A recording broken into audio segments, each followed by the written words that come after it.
everybody, it's Carole Cooney here from Open Lettings, and I'm in a lovely pub called the Six Bells in Cambridge with David Clouter, who is a local landlord. David has a lot of properties in Cambridge and the local area, and he's been a landlord for about 35 years or thereabouts. So I thought I'd ask David a couple of questions. First of all, why are you a landlord, David? Oh my goodness, that's a difficult one. It was an accidental thing. I had a day job in London, and I had noisy neighbours. So when they moved out, I contacted my landlord. He was living in Spain, and I said to him, "Do you mind if I try and find somebody who's not quite so noisy, because I might know some people at work or something like that?" And that's how it all started. He said, "Sure thing," and I did a thing that they call today rent to rent. We used to call it subletting. Ah, right, very good. So yeah, a lot of people actually get into it accidentally. And so when you became a landlord, originally it was in London before you moved up to Cambridge. What sector of tenant did you accommodate? In London, I was doing HMOs. That worked really well, and I had a model where I was able to keep the costs really capped for the people who were going there. So for the 20 years or so that I was doing HMOs in London, which was from about 1983 onwards or something, I capped the rents at £25 per person, including bills. So as you can imagine, there's a queue all the way around the block. Yes. And the numbers worked for me as a landlord as well. My yields were good. That was a very good price as well for Zone those 2. days. Zone 2 in London.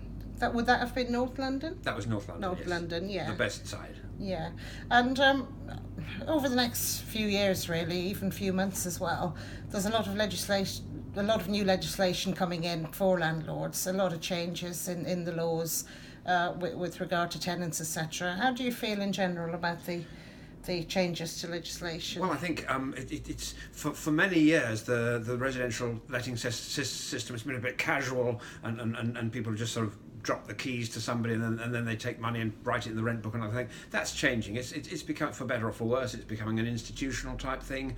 We're seeing a lot of build to let as well. Massive student blocks going up all over the place and this kind of thing. So I think we're seeing changes, and I think the next sort of 5 to 10 years will probably be transformational for our industry. And at the end of the day, when one door closes, another door opens, I guess. So people shouldn't be downbeat about it as such, because there's always opportunities. That's it. I mean, one person's kind of panic or whatever is another person's opportunity. I see 100% opportunities looking forward.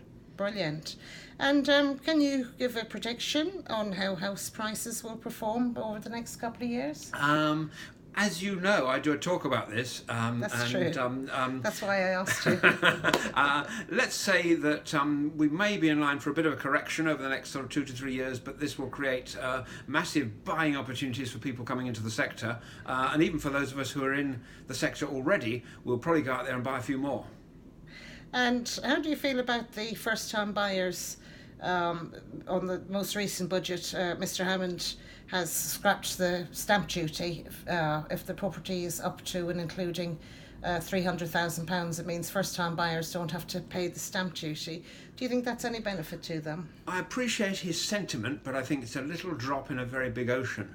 And I think what we need is to see property prices coming down. When I bought my first flat, that was in North London, in the Finsbury Park area, it cost me £28,000, and it wasn't that long ago. Yeah. It's a bit of a stretch for me then. What would you get in Finsbury Park now for £28,000? That one would be probably worth about £500,000 in today's money, and so it's very difficult for a first-time buyer, and multiples of earnings, the number of multiples of times your salary that you have to earn to buy a property now. The worst place currently is Hackney in London, where you have to pay 17 times the average salary to buy a property. So I think we need to address that. Yeah. Okay. Well, thank you very much, David, for the very brief chat. I think it's about time you and I had a beer now. Thank you, Carole. Look forward to it. Bye for now.